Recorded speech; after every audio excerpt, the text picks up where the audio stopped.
आई आणि वडील दोन्हीही डॉक्टर आणि त्यांच्या मुलाने चक्क 4थी नंतर शाळेत नियमित जाणे बंद केले आणि बुद्धिबळ खेळू लागले। विशेष म्हणजे या आई वडिलांनी देखील मुलाच्या निर्णयात संपूर्ण पाठिंबा दर्शवला। साधारण आई वडिलांना वाटतं आम्ही डॉक्टर आहोत, मग आमच्या मुलाने आमच्यापेक्षा मोठं डॉक्टर व्हायला हवं, पण या पालकांचा त्यांच्या मुलाच्या पॅशनवर आणि जिद्दीवर संपूर्ण विश्वास होता। होय, आपण बोलत आहोत वर्ल्ड चॅम्पियन गुकेश बद्दल।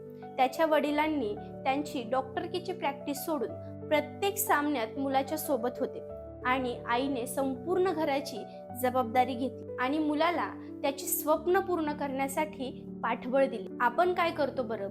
आपल्या इच्छा, आपली स्वप्न आपण मुलांवर लादतो।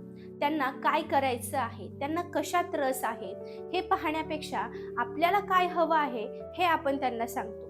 त्यामुळे